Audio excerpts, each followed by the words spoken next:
Okay, go ahead. You raise your right hand. You swear in front of the testimony how to give the court the truth, the whole truth, and nothing but the truth, so Yes, sir. you can take a seat. State the spell of your first and last name. Corey Jackson, COREYJACKSON. Good afternoon, Mr. Jackson. Thank you. Good afternoon to you. It's up to the court, and it's also up to you if you want to take off your mask with the Honorable Court's permission. If you want to keep it on, you absolutely keep it on. Okay, Your choice, young man. I'd like to take it off then.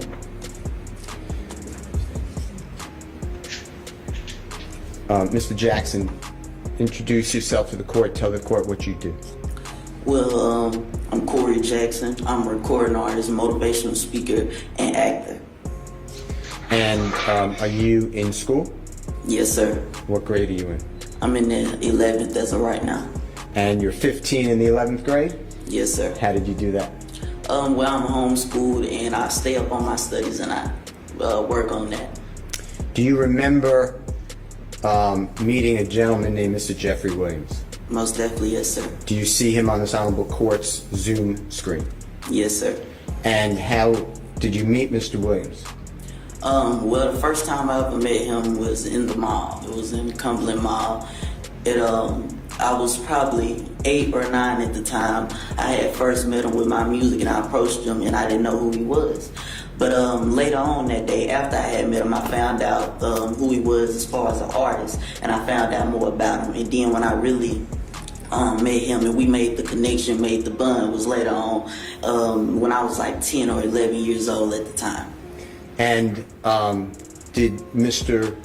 were you in, I know it's personal, but were you in poverty at that time, if you know what I'm talking about? Yes, sir, I understand what you mean. And where were you living at that time? Well, I'm from Jackson, Mississippi originally, so down there it's called Cromwell Street, Shady Oaks, Christian Brotherhood. And is your father in the courtroom? Yes, sir. And other family members? Yes, sir. Okay. Tell this Honorable Court if Mr. Williams ever took you to where he was raised on Cleveland Avenue. Yes, sir, he has. And tell the court what you learned from that and what the purpose was. Well, at the time, he took me there because I always expressed to him how at me being at such a young age and being able to achieve what I have and have the knowledge that I do have, that's why I started motivational speaking, because I want to inspire the youth and show them that anything is possible. Because you can look at somebody while they're old and you say, oh, that's good, they doing it, but now you have an example that's your age and close to you in age, that's showing you that it's possible.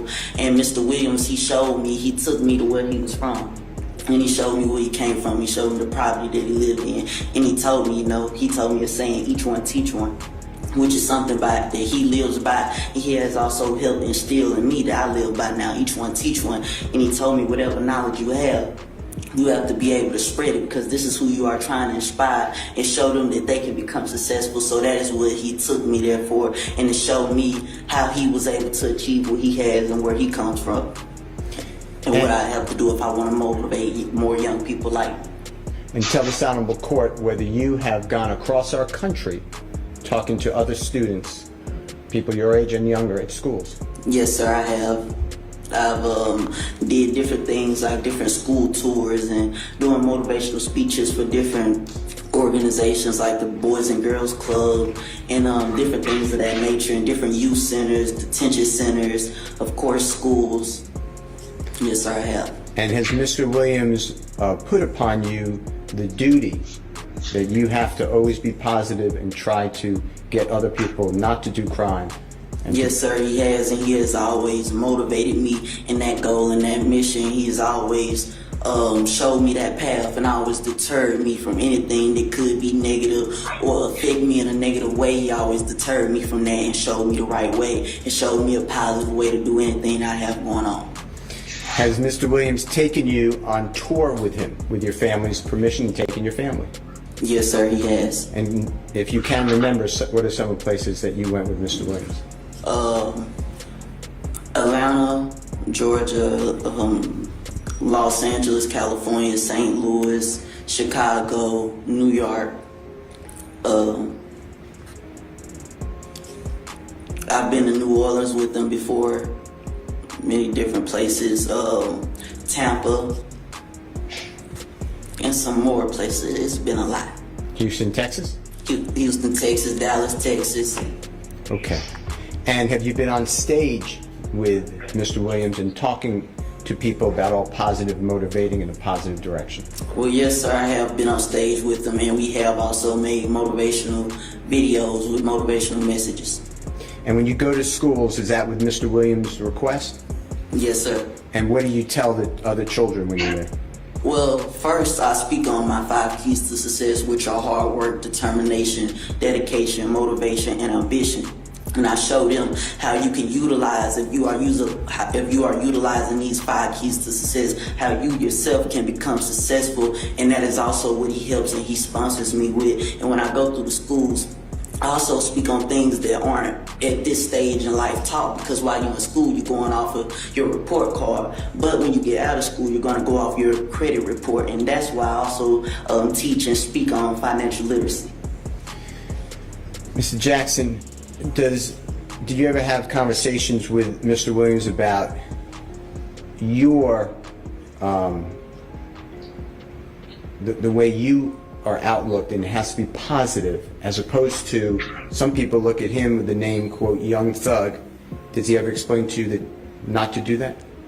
Well, actually, we have had conversations, and he has been very vocal about not liking the image that is associated with the name Young Thug, because whenever you picture that, you assume, he's a thug. And that's why we have talked, he has discussed with me how he would like to reevaluate and reshape his image into his name Jeffrey, and how he would like to go forth with that being his name, and that's what people associate with him, Jeffrey, instead of the image of Young Thug.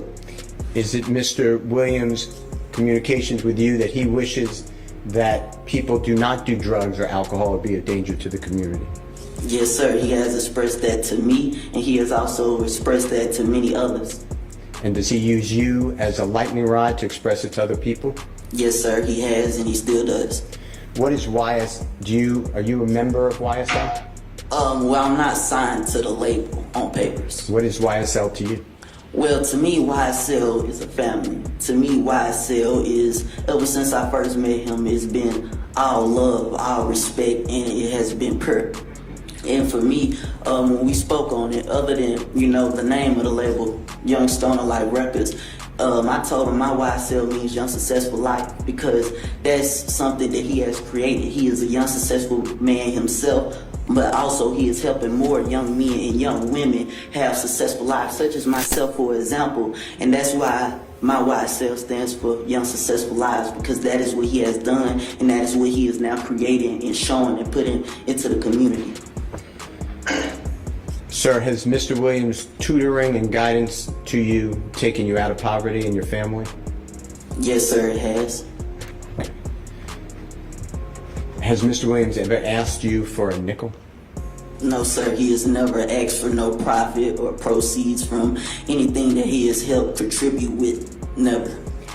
Your Honor, with the court's permission, Ms. Edwards has a very short video that relates to Mr. Jackson. Okay, what's it supposed? I mean, he's testified here, so it's kind of like so. It'll explain background. I don't see the dangerousness in this, Mr. Steele. I mean, he certainly buttresses again what I have indicated earlier, which is he has significant ties. He's helped a number of people in the community, but I don't see the danger of the community that you promised me from the testimony. He's the opposite. I think that my promise is good. Mr. Jackson is saying that the entirety of Mr. Williams' desires is that people do not commit crime, do drugs, do violence, and to stay in school. That pinpoints the whole danger community is risk of crime, risk of committing crime. He's doing he's Mr.